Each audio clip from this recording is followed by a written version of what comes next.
Gadchiroli steel hub बनण्याच्या दिशेनं काय सांगणार?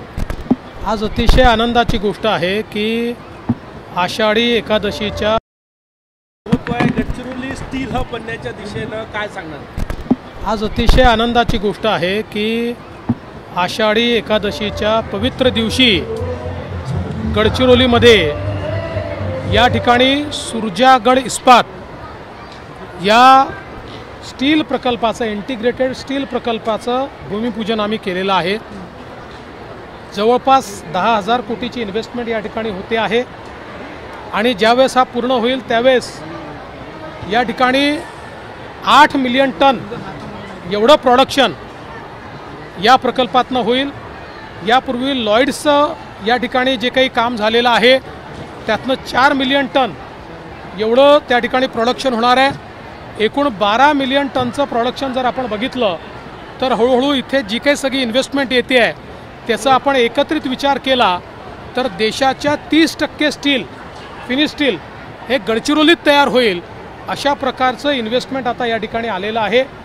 चामोर्शीला देखील आपण एक मोठं इन्व्हेस्टमेंट या संदर्भात लवकरच सुरू होत आहे। जवळपास 20,000 लोकांना त्या ठिकाणी रोजगार मिळेल। 35,000 कोटी रुपयाचं इन्व्हेस्टमेंट होत आहे। लॉयडचं एक्सपान्शन या ठिकाणी होत आहे। त्यामुळे मोठ्या प्रमाणात गडचिरोली जिल्हा बदलतो आहे।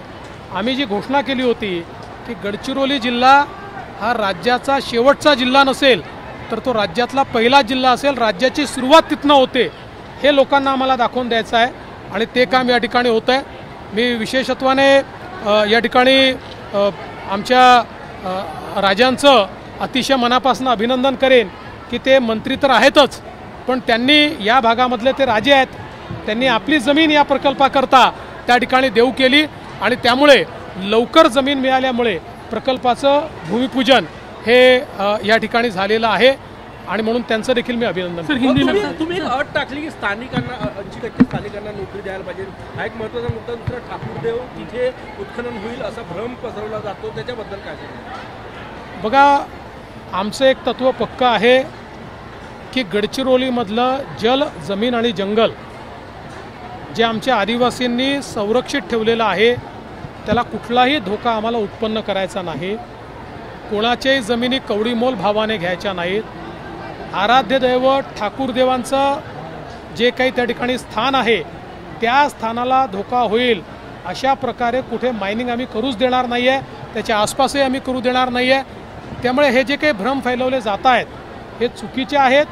आम्हाला विकास करायचा आहे, विनाश करायचा नाही आहे आणि प्रत्येक MOUमध्ये आम्ही अट टाकलेली आहे 80% रोजगार स्थानिकांना द्यावा लागेल, आदिवासींना द्यावा लागेल, इथल्या इतर लोकांना द्यावा लागेल, आदिवासींचं ट्रेनिंग करावं लागेल, त्यांच्या जीवनामध्ये परिवर्तन घडलं पाहिजे हा आमचा प्रयत्न। सर, आज एक महत्त्वाची गोष्ट अजितदादांनी पण केली, राज्य सरकारची लाडकी बहन जी योजना आहे, फ्लॅगशिप योजना आहे, त्याचा पहिला टप्पा जो पहिला निधी जो आहे तो महिलांचा आमचा हा प्रयत्न आहे की 15 ऑगस्ट ते 19 ऑगस्ट रक्षाबंधनाच्या दरम्यान याचा पहिला जो काही टप्पा आहे किंवा पहिलं जे काही त्या ठिकाणी निधी द्यायचा तो आम्ही देणार आहोत।